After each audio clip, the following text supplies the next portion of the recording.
Hi hello నమస్తే, welcome to tea for all.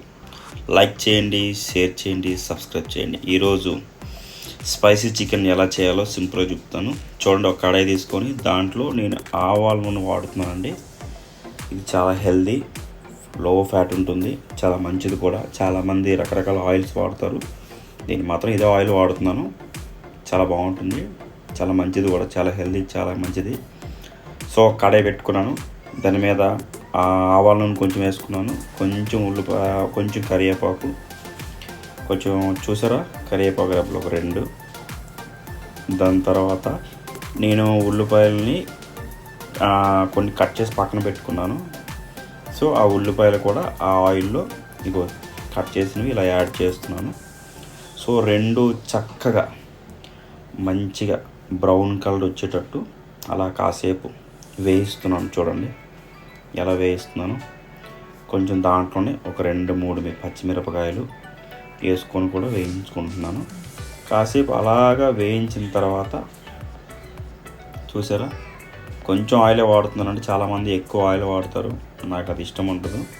నేను నా పద్ధతిలో ఎలా చేస్తున్నానో ఏంటో చూపిస్తున్నాను మీకు. కానీ చాలా టేస్టీగా, చాలా బాగుంటుంది, ట్రై చేసి చూడండి. చూసారు కదా, ఇలా వేయించాను. కొంచెం ఆయిల్ వేసుకున్నాను, ఎక్కువ ఆయిల్ వేసుకోను. కొంచెం దాంట్లో కొంచెం సాల్ట్ వేస్తే ఉల్లిపాయ కానీ కొంచెం మగ్గిద్ది అనమాట. మనకి తొందరగా ఉల్లిపాయ ఉడకడానికి అవకాశం ఉంటుంది కొంచెం సాల్ట్ యాడ్ చేసుకుంటే. సో ఒక్క నిమిషం పాటు దాన్ని అలాగా ఉడికిద్దాం మూత పెట్టి. చూడండి, మూత పెట్టి ఒక నిమిషం పాటు అలా ఉడికించిన తర్వాత మనకి ఒక 5 మినిట్స్ తర్వాత ఇలా వచ్చేస్తుంది. ఇగో ఇలా ఉల్లిపాయలు మగ్గాయి కదా, దాంట్లోనే కొంచెం అల్లం వెల్లుల్లి పేస్ట్, చూసారు కదా, కొంచెం అల్లం వెల్లుల్లి పేస్ట్ వేస్తున్నాను. వేసి బాగా మిక్స్ అయ్యేటట్టు ఈ 3 పచ్చిమిరపకాయలు, నూనె, అల్లం వెల్లుల్లి పేస్టు, ఇవన్నీ ఉల్లిపాయలు ఇవన్నీ కాస్త బాగా మగ్గేటట్టు కొంచెం అన్నీ వాటి బాగా ఫ్రై అయ్యేటట్టు బ్రౌన్ కలర్ వచ్చేటట్టు వేపుకోవాలి. వేపుకున్న తర్వాత మనం ఏదైతే కర్రీ అనుకుంటున్నామో, అంటే చికెన్, స్పైసీ చికెన్ కదా ఈరోజు మనం చేయాలనుకుంటున్నాము, కాసేపు అలా మూత పెట్టాం కదా. ఇప్పుడు మనం కడిగి పక్కన పెట్టుకున్న చికెన్ ఏదైతే ఉందో దాంట్లో వేసుకోవాలి. కారం మాత్రం వేసుకోకూడదు, గుర్తుపెట్టుకోండి. స్టార్టింగ్లో కారం వేస్తే చికెన్ ఉడకదు, మాడిపోతుంది. ఈ ఉల్లిపాయలు అనేవి ఏవి కూడా మనకి వేగవన్నమాట. సో ఖచ్చితంగా కారం అనేది స్టార్టింగ్లో వేసుకోకూడదు.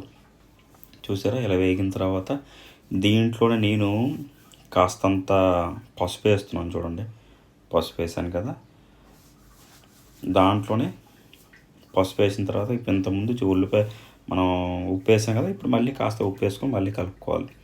చూసారా, ఉప్పు పసుపు ఈ 2 వాడుతున్నాను, కారం వాడట్లేదు. చూడండి అలా వేస్తున్నాను. అలా ట్రై చేసి చూడండి. ఇంట్లో బ్యాచిలర్స్ కానీ ఎవరికి కానీ సింపుల్గా, ఈజీగా, తొందరగా చికెన్ అయిపోతుంది. చాలామంది ఆయిల్, మసాలాలు చాలా ఎక్కువ వేసి స్టమక్ టేస్టీ కోసం స్టమక్ పాడైపోయేటట్టు చేసుకుంటారు. టేస్టింగ్ సాల్ట్స్ ఇవి ఏం వాడనండి. చూడండి ఇలా పెట్టాను కదా, కాసేపు మూత పెట్టిన తర్వాత 5 మినిట్స్ తర్వాత తీస్తే ఇగో ఆ చికెన్లో ఏదైతే వాటర్ ఉంటుందో అంతా బయటకు వచ్చేస్తుంది. చూసారు కదా, ఆటోమేటిక్గా చికెన్ అనేది చక్కగా ఉడికిపోతుంది. సో ఆ చికెన్ చక్కగా వాటర్ అంతా బయటకు వచ్చేసిన తర్వాత ఇప్పుడు మనం చికెన్ ఆల్మోస్ట్ ఆల్ ఉడికిపోతుంది.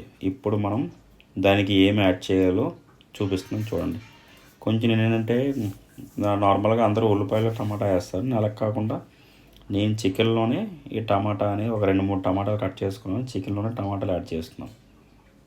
చూడండి, ఓకేనా, రైట్. ఇవి మళ్ళీ మగ్గాలి కదండి. సో మగ్గిన తర్వాత కొంచెం ధనియాల పొడి, చూసాక టమాటా మగ్గిపోయింది, కొంచెం ధనియాల పొడి, దాంట్లోనే కొంచెం జీలకర్ర పొడి, కొంచెం జీలకర్ర పొడి వేసి కాస్త కలుపుదాం.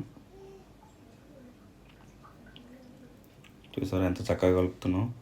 అన్నిటికీ మసాలాలు ప్రతి ఒక్క ముక్కకి పట్టేటట్టు కలుపుకోవాలి ఎప్పుడైనా సరే, అప్పుడే మనకు టేస్టీగా చాలా రుచిగా ఉంటుంది కూర అనేది. చూడండి, కొంచెం కారం వేసాను, కొంచెం కారం వేసాను కదా, చూసారు కదా, కారం ఎక్కువ వాడట్లేదండి, కొంచెమే వాడుతున్నాను. సో దాని తర్వాత మనం ఏదైతే చికెన్ మసాలా ఉంటుందో చికెన్ మసాలా మనం యాడ్ చేసుకోవచ్చు.